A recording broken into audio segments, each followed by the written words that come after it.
सोच कर देखें, एक महान संस्थापक, एक महान गुरु अब इस दुनिया में नहीं हैं। पीछे रह गई हैं उनकी बेशकीमती शिक्षाएं और उनके विचार। पर सवाल ये है कि उन्हें सहेजेगा कौन? उन्हें आने वाली पीढ़ियों तक कौन पहुंचाएगा? यही यही वो सबसे बड़ा सवाल था जिसका सामना बुद्ध के अनुयायियों को उनके महापरिनिर्वाण के बाद करना पड़ा। तो सबसे बुनियादी सवाल यही था, बुद्ध के उपदेशों को आखिर बचाया कैसे जाए। जरा सोचिए, उस दौर में ना तो कोई लिखी हुई किताबें थीं और न ही बुद्ध ने किसी को अपना उत्तराधिकारी चुना था। ऐसे में इस अनमोल विरासत को बिखरने से कैसे रोका जाए? इसी एक सवाल के जवाब को खोजने की कोशिश ने जन्म दिया पहली बौद्ध संगीति को। तो बुद्ध के जाने के ठीक बाद उनके अनुयायियों के सामने जो सबसे पहला काम था वो था इस सवाल का जवाब ढूंढना। और वो जवाब मिला पहली बौद्ध संगीति के रूप में। कह सकते हैं कि ये उस विशाल प्रश्न का पहला संगठित उत्तर था। इस बैठक की सबसे खास बात थी इसका समय, मतलब ये कितनी जल्दी हुई। बुद्ध के महापरिनिर्वाण के फौरन बाद 483 ईसा पूर्व में ही उनके सारे अनुयायी राजगृह की सप्तपर्णी गुफा में जमा हो गए। महाकश्यप इसके अध्यक्ष थे और शासक अजातशत्रु का इसे संरक्षण मिला हुआ था। इससे पता चलता है कि वो लोग कितनी जल्दी में थे। ऐसा लग रहा था मानो ज्ञान को खोने का एक पल भी वो गंवाना नहीं चाहते थे। तो उन्होंने हल क्या निकाला? हल ये था कि बुद्ध की शिक्षाओं को 2 पिटकों यानी 2 टोकरियों में इकट्ठा किया जाए। पहली टोकरी थी विनय पिटक, जिसमें भिक्षुओं के लिए अनुशासन के नियम थे, और दूसरी थी सुत्त पिटक, जिसमें बुद्ध के मुख्य उपदेश थे। ये एक तरह से बौद्ध धर्म का पहला आधिकारिक संग्रह बनाने की एक ऐतिहासिक कोशिश थी। चलिए अब कहानी में 100 साल आगे चलते हैं। शिक्षाओं को तो इकट्ठा कर लिया गया था, लेकिन अब एक नई समस्या सामने आ गई। और इस बार विवाद बुद्ध के उपदेशों को लेकर नहीं, बल्कि भिक्षुओं के लिए जो नियम बनाए गए थे उनको लेकर था। और इसी बढ़ते हुए मतभेद को सुलझाने के लिए दूसरी बौद्ध संगीति बुलाई गई। करीब 100 साल बाद 383 ईसा पूर्व में भिक्षु वैशाली में जमा हुए। इस बार अध्यक्ष थे साबक अमीर और शासक काल अशोक का संरक्षण मिला था। अब मंच एक ऐसी बहस के लिए तैयार था जो बौद्ध धर्म की दिशा ही बदलने वाली थी। लेकिन हुआ ये कि नियमों पर एकता बनाने की कोशिश का नतीजा बिल्कुल उल्टा निकला। यहीं पर बौद्ध धर्म में पहली बड़ी फूट पड़ी। एक तरफ थे स्थविर यानी बुजुर्ग, जो चाहते थे कि मूल और कठोर नियमों पर ही टिका जाए, और दूसरी तरफ थे महासांघिक यानी महान समुदाय, जिनका मानना था कि समय के साथ नियमों में थोड़ी ढील दी जा सकती है। और अब कहानी में एंट्री होती है एक बहुत ही शक्तिशाली किरदार की, सम्राट अशोक।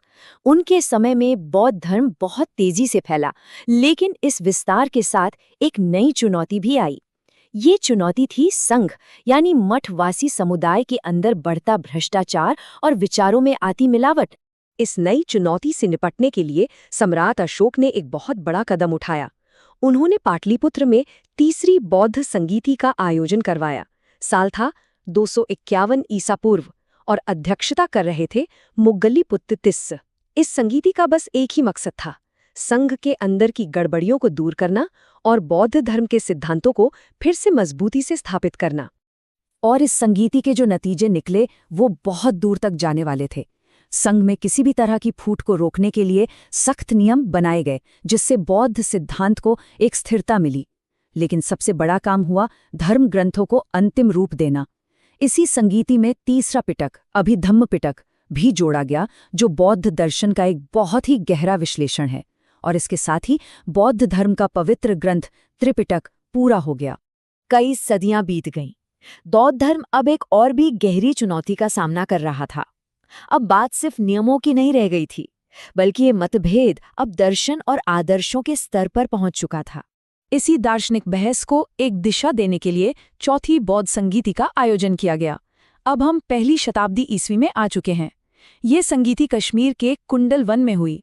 कुषाण सम्राट कनिष्क का संरक्षण था और वसुमित्र इसके अध्यक्ष थे। ये बैठक बौद्ध धर्म के भविष्य को हमेशा के लिए बदलने वाली साबित हुई। और इस संगीति का नतीजा था बौद्ध धर्म के इतिहास का सबसे बड़ा विभाजन।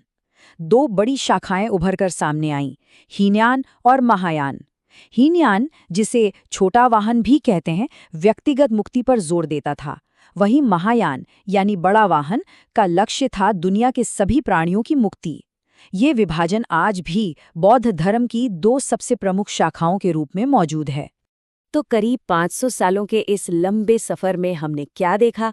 कैसे एक विचार ने एक संगठित धर्म का रूप लिया। चलिए इन 4 महत्वपूर्ण संगीतियों की पूरी कहानी को एक साथ एक नज़र में समेटते हैं। देखिए, ये पूरी कहानी एक क्रमिक विकास को दिखाती है। शुरुआत हुई राजगृह से, जहां उपदेशों को विनय और सुत्त पिटक में सहेजा गया। फिर 100 साल बाद वैशाली में नियमों पर मतभेद हुआ और स्थविर और महासांघिक का पहला विभाजन देखने को मिला।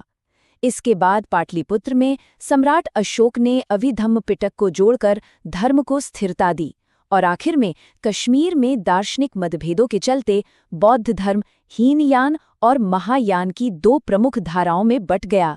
और ये सारी कहानी हमें एक बहुत ही दिलचस्प सवाल पर लाकर छोड़ती है। लगभग 2000 साल पहले लिए गए ये फैसले, शिक्षाओं को सहेजने से लेकर नियमों पर बहस करने और आखिर में दर्शन के आधार पर बट जाने तक, ये सब आज भी दुनिया भर के लाखों लोगों के जीवन और उनकी आस्था को कैसे प्रभावित कर रहे हैं। ये सोचने वाली बात है कि नहीं?